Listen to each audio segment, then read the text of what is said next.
ओम शांति। 14 जनवरी 2023 के ईश्वरीय महावाक्य। पहले सुनते हैं मुरली के मुख्य पॉइंट्स। बाबा ने कहा, तुम मेरे नूरे रत्न सिकिलधे बच्चे हो, मैं तुम्हारे लिए ही आया हूँ। जो बच्चे बिल्कुल काले पत्थर बुद्धि बन गए थे, उनको सुरजीत कर फिर से पारस बुद्धि बनाता हूँ। जब तुम पूरा पारस बुद्धि बन जाएंगे, तब यह दुनिया भी पत्थरपुरी से बदल पारसपुरी बन जाएगी। तुम्हारी काया बिल्कुल पुरानी हो गई है। अभी बाप आए हैं सृष्टि को पलटाए, तुम्हारी काया को कल्प तरु बनाने। फिर आधा कल्प के लिए तुम अमर बन जाते हो। यह सबका अंतिम जन्म है, मरना भी सबको है। इसलिए बेहद का बाप कहते हैं, तुम पवित्र बनने की प्रतिज्ञा करो, तो 21 जन्म के लिए स्वर्ग के मालिक बनेंगे। कुमार कुमारी के लिए विशेष बाबा ने कहा, अब तुमको गंदा नहीं बनना। हरेक को अपना मुखड़ा आईने में देखते रहना है, हम सतयुग के लायक कहाँ तक बने हैं। तुम्हारे पास राजयोग सीखने वही आएंगे जो सूर्यवंशी चंद्रवंशी थे और अब काम चिता पर बैठ सांवरे हो गए हैं। विष का हथियाला कैंसिल कर अब तुम्हें ज्ञान अमृत का हथियाला बांधना है। और लास्ट में बाबा ने कहा, तुम बेहद के रूहानी सोशल वर्कर्स हो। सुप्रीम रूह की मत पर चलकर तुम्हें खूब सर्विस करनी है। तुम्हारी बुद्धि का ताला अब खुला है, तो तुम्हें फिर औरों का भी ऐसे ताला खोलना है। यह तो कल्प कल्प की बाजी है। और अब सुनते हैं महावाक्यों को विस्तार से। मुरली का सार। मीठे बच्चे, अभी तुम्हारी काया बिल्कुल पुरानी हो गई है। बाप आए हैं तुम्हारी काया कल्प वृक्ष समान बनाने। तुम आधा कल्प के लिए अमर बनते हो। प्रश्न, इस वंडरफुल नाटक में कौन सी बात बहुत ही समझने की है? उत्तर, इस नाटक में जो भी एक्टर्स पार्टधारी हैं, उनका चित्र केवल एक बार ही देख सकते, फिर वही चित्र 5000 वर्ष के बाद देखेंगे। 84 जन्मों के 84 चित्र बनेंगे और सभी भिन्न भिन्न होंगे। कर्म भी किसके साथ मिल नहीं सकते। जिसने जो कर्म किए वह फिर 5000 वर्ष बाद वही कर्म करेंगे। यह बहुत ही समझने की बातें हैं। तुम बच्चों की बुद्धि का ताला अभी खुला है। तुम यह राज सबको समझा सकते हो। गीत, भोलेनाथ से निराला कोई और नहीं, गौरीनाथ से निराला कोई और नहीं। ओम शांति। भोलानाथ सदैव शिव बाबा को कहा जाता है, शंकर को नहीं कहा जाता। वह तो विनाश करता है और शिव बाबा स्थापना करते हैं। यह तो जरूर है, स्थापना स्वर्ग की और विनाश नरक का करेंगे। तो ज्ञान सागर भोलानाथ शिव को ही कहेंगे। अब तुम बच्चे तो अनुभवी हो, जरूर कल्प पहले भी शिव बाबा आया होगा और अब आया है जरूर। उनको आना जरूर है, क्योंकि नई मनुष्य सृष्टि की रचना है। इस ड्रामा के आदि मध्य अंत का राज बताना है, इसलिए जरूर यहाँ आना है। सूक्ष्म वतन में तो नहीं बताएंगे। सूक्ष्म वतन की भाषा अलग है, मूल वतन में तो भाषा है नहीं। यहाँ है टॉकी। शिव बाबा ही बिगड़ी को बनाने वाला है। जब सृष्टि तमो प्रधान हो जाती है, तो सबको सद्गति देने वाला भगवान कहते हैं, मुझे आना पड़ता है। यादगार भी यहाँ है। इस नाटक में जो जो मनुष्य के चित्र हैं, वह एक ही बार देख सकते हैं। ऐसे नहीं कि लक्ष्मी नारायण के चित्र, चेहरे सतयुग के सिवाय कभी भी कहाँ देख सकते हैं। वह पुनर्जन्म लेंगे तो नाम रूप भिन्न हो जाएगा। वही लक्ष्मी नारायण का रूप एक बार देखा, फिर 5000 वर्ष के बाद ही देखेंगे। जैसे गांधी का हूबहू चित्र फिर 5000 वर्ष के बाद देखेंगे। अतः मनुष्य हैं, जो भी मनुष्यों के चित्र अब देखे हैं वह फिर 5000 वर्ष के बाद देखेंगे। 84 जन्मों के लिए 84 चित्र चेहरे बनेंगे और सभी भिन्न भिन्न होंगे। कर्म भी किसके साथ नहीं मिल सकते। जिसने जो कर्म किया वही कर्म 5000 वर्ष के बाद फिर करेंगे। यह बहुत समझने की बातें हैं। बाबा का भी चित्र है। हम समझते हैं जरूर पहले पहले सृष्टि रचने वह आया होगा। तुम्हारी बुद्धि का ताला अब खुला है, तब तुम समझते हो अब फिर औरों का भी ऐसे ताला खोलना है। निराकार बाप जरूर परम धाम में रहते होंगे, जैसे तुम भी सब मेरे साथ रहते हो। पहले जब मैं आता हूँ तो मेरे साथ ब्रह्मा विष्णु शंकर होते हैं। मनुष्य सृष्टि तो पहले से ही है, फिर वह कैसे पलटा खाती है, रिपीट कैसे होती है। पहले पहले जरूर सूक्ष्म वतन रचना पड़े, फिर स्थूल वतन में आना पड़े, क्योंकि मनुष्य जो देवता थे वह अब शूद्र बने हैं। उन्हों को फिर ब्राह्मण से देवता बनाना पड़े। तो जो कल्प पहले मैंने ज्ञान दिया था फिर वही रिपीट करूंगा। इस समय बैठ राजयोग सिखाता हूँ, फिर आधा कल्प के बाद भक्ति आरंभ होती है। बाप खुद बैठ समझाते हैं कि पुरानी सृष्टि फिर नई कैसे बनती है, अंत से फिर आदि कैसे होती है।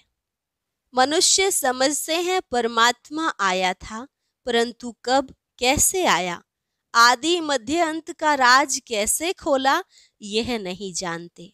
बाप कहते हैं फिर मैं सम्मुख आया हूँ सभी को सद्गति देने। माया रावण ने सभी की किस्मत बिगाड़ दी है, तो बिगड़ी को बनाने वाला जरूर कोई चाहिए। बाप कहते हैं 5000 वर्ष पहले भी ब्रह्मा तन में आया था। मनुष्य सृष्टि जरूर यहाँ ही रची है। यहाँ आकर सृष्टि को पलटाए काया कल्प वृक्ष समान बनाते हैं। अब तुम्हारी काया बिल्कुल पुरानी हो गई है। इसको फिर ऐसा बनाते हैं जो आधा कल्प के लिए तुम अमर बन जाते हो। भले शरीर बदलते हो परंतु खुशी से। जैसे पुराना चोला छोड़ नया लेते हैं, वहां ऐसे नहीं कहेंगे कि फलाना मर गया, उनको मरना नहीं कहा जाता है। जैसे तुम्हारा यह जीते जी मरना है तो तुम मरे थोड़े ही हो, तुम तो शिव बाबा के बने हो। बाबा कहते हैं तुम मेरे नूरे रत्न सिकिलधे बच्चे हो। शिव बाबा भी कहते हैं तो ब्रह्मा बाबा भी कहते हैं। वह निराकारी बाप, यह साकारी बाप। अभी तुम कहते हो बाबा आप भी वही हो ना, हम भी वही हैं जो फिर आकर मिले हैं। बाप कहते हैं मैं आकर स्वर्ग स्थापन करता हूँ। राजाई तो जरूर चाहिए, इसलिए राजयोग सिखाता हूँ। पीछे तो तुमको राजाई मिल जाएगी, फिर इस ज्ञान की वहां दरकार नहीं रहती। फिर यह शास्त्र आदि सब भक्ति में काम आते हैं, पढ़ते रहते हैं। जैसे कोई बड़े आदमी हिस्ट्री ज्योग्राफी लिख जाते हैं, वह पीछे पढ़ते रहते हैं। अथाह किताब हैं, मनुष्य पढ़ते ही रहते हैं। स्वर्ग में तो कुछ भी नहीं होगा, वहां तो भाषा ही एक होगी।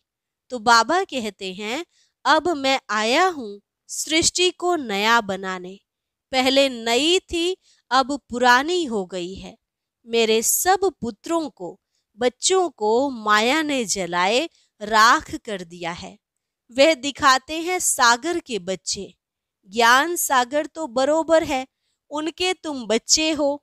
भले बच्चे तो वास्तव में सभी हैं, परंतु तुम बच्चे अब प्रैक्टिकल में गाए जाते हो। तुम्हारे कारण ही बाप आते हैं।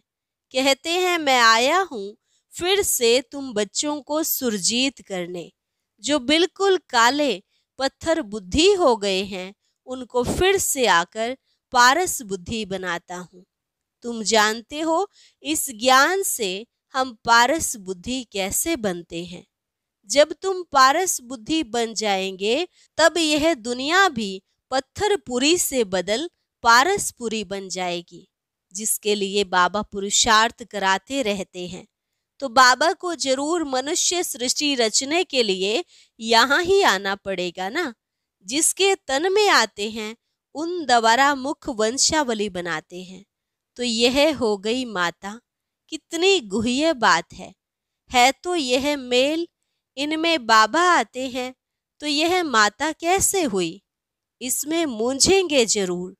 तुम सिद्ध कर बताते हो कि यह मात पिता ब्रह्मा सरस्वती दोनों कल्प वृक्ष के नीचे बैठे हैं, राजयोग सीख रहे हैं। तो जरूर उन्हों का गुरु चाहिए। ब्रह्मा सरस्वती और बच्चे सभी को राज ऋषि कहते हैं।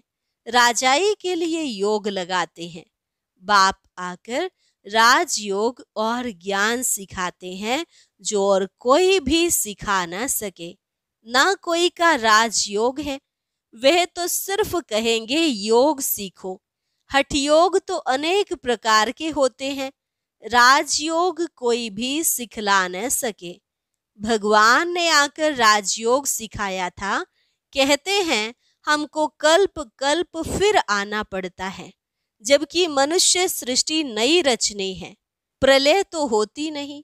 अगर प्रलय हो जाए तो फिर हम आवे किसमें, निराकार क्या आकर करेंगे। बाप समझाते हैं सृष्टि तो पहले से ही है, भक्त भी हैं, भगवान को बुलाते भी हैं। इससे सिद्ध है कि भक्त हैं। भगवान को आना ही तब है जब भक्त बहुत दुखी हैं। कलयुग का अंत है, रावण राज्य खत्म होना है, तभी मुझे आना पड़ता है। बरोबर इस समय सभी दुखी हैं। महाभारी लड़ाई सामने खड़ी है। यह पाठशाला है, यहाँ एम ऑब्जेक्ट है। तुम जानते हो सतयुग में लक्ष्मी नारायण का राज्य था, फिर सिंगल ताज वालों का राज्य हुआ, फिर और धर्म वृद्धि को पाए हैं, फिर राजाई आदि बढ़ाने के लिए युद्ध आदि हुए। तुम जानते हो जो पास्ट हो गया वह फिर रिपीट होगा, फिर लक्ष्मी नारायण का राज्य आरंभ होगा। बाबा वर्ल्ड की हिस्ट्री ज्योग्राफी का राज पूरा समझाते हैं। डिटेल में जाने की दरकार नहीं। जानते हैं कि हम सूर्यवंशी हैं तो जरूर पुनर्जन्म भी सूर्यवंशी में ही लेते होंगे। नाम रूप तो बदलते होंगे, माँ बाप भी दूसरे मिलेंगे। यह सारा ड्रामा बुद्धि में रखना है। बाप कैसे आता है वह भी समझ लिया। मनुष्यों की बुद्धि में वही गीता का ज्ञान है, आगे हमारी बुद्धि में भी वही पुराना गीता का ज्ञान था। अभी बाप गुह्य बातें सुनाते हैं जो सुनते सुनते सारे राज समझ गए हैं। मनुष्य भी कहते हैं आगे आपका ज्ञान और था, अब बहुत अच्छा है। अब समझ गए हैं कि कैसे गृहस्थ व्यवहार में रहे कमल फूल समान बनना है। यह सबका अंतिम जन्म है, मरना भी सबको है। खुद बेहद का बाप कहते हैं तुम पवित्र बनने की प्रतिज्ञा करो तो 21 जन्म के लिए स्वर्ग के मालिक बनेंगे। यहाँ तो कोई पदमपति हैं तो भी दुखी हैं। काया कल्प तरु होती नहीं, तुम्हारी काया कल्प तरु होती है। तुम 21 जन्म मरते नहीं। बाबा कहते यहाँ आएंगे भी वही जो सूर्यवंशी चंद्रवंशी काम चिता पर बैठ सांवरे हो गए हैं। इसलिए राधे कृष्ण श्री नारायण सबको सांवरा दिखाते हैं। अभी तो सभी सांवरे हैं, काम चिता पर बैठने से सांवरे हो गए हैं। अब तुमको काम चिता से उतरकर ज्ञान चिता पर बैठना है। विष का हथियाला कैंसिल कर ज्ञान अमृत का हथियाला बांधना है। समझाना ऐसे है जो वह कहे तुम तो शुभ कार्य कर रहे हो। जब तक कुमार कुमारी हैं तो उनको मूत पलीती नहीं कहेंगे। बाप कहते हैं तुमको गंदा कभी नहीं बनना है। आगे चलकर ढेर आएंगे, कहेंगे यह बहुत अच्छा है। ज्ञान चिता पर बैठने से तो हम स्वर्ग के मालिक बनेंगे। अक्सर ब्राह्मण ही सगाई कराते हैं। राजाओं के पास भी ब्राह्मण रहते हैं, उन्हों को राजगुरु कहते हैं। आजकल तो सन्यासी भी हथियाला बांधते हैं। तुम जब यह ज्ञान की बातें सुनाते हो तो लोग बहुत खुश होते हैं, झट राखी भी बंधवा लेते हैं। फिर घर में झगड़ा भी होता है, कुछ सहन तो जरूर करना पड़े। तुम हो गुप्त शिव शक्ति सेना, तुम्हारे पास कोई हथियार नहीं। देवियों को बहुत हथियार दिखाते हैं। यह सब है ज्ञान की बातें, यहाँ है ही योग बल की बातें।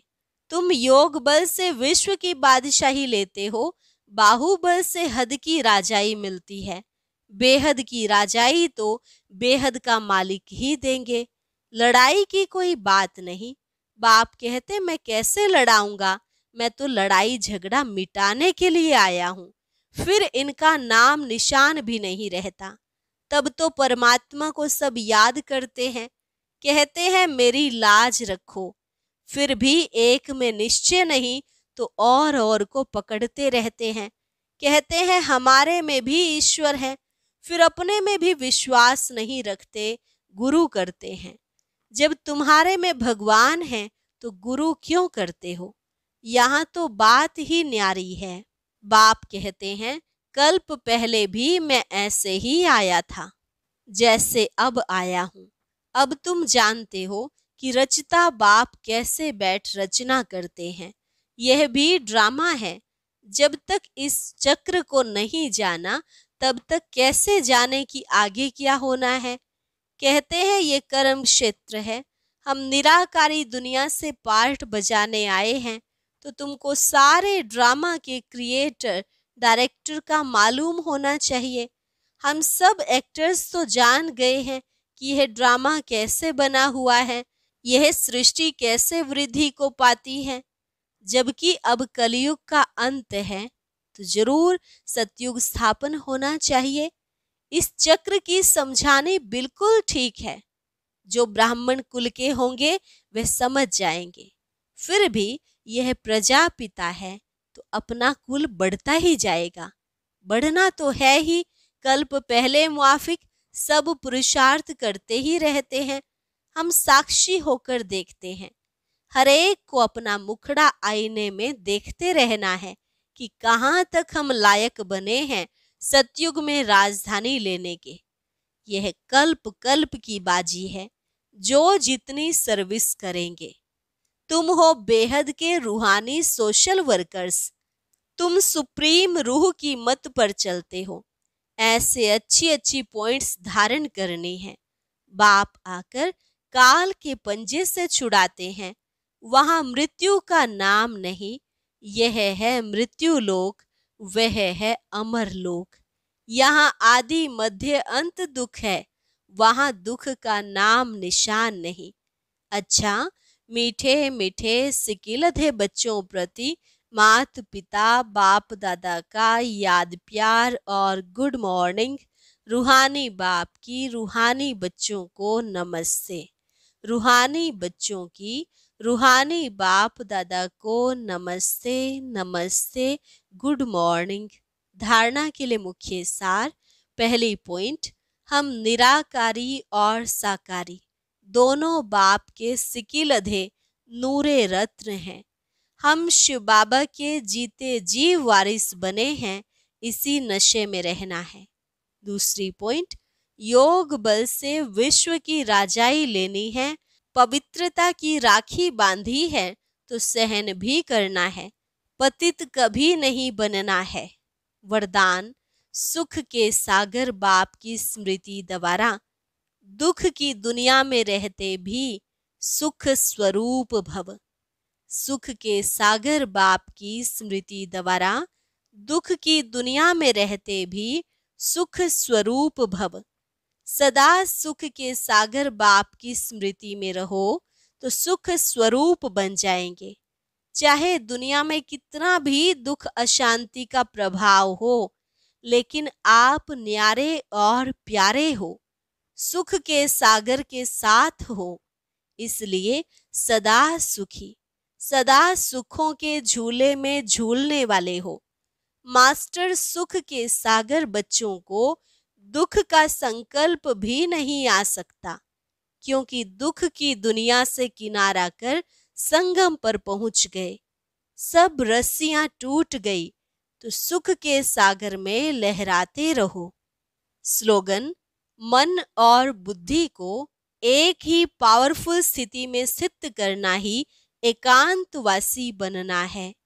मन और बुद्धि को एक ही पावरफुल स्थिति में स्थित करना ही एकांतवासी बनना है।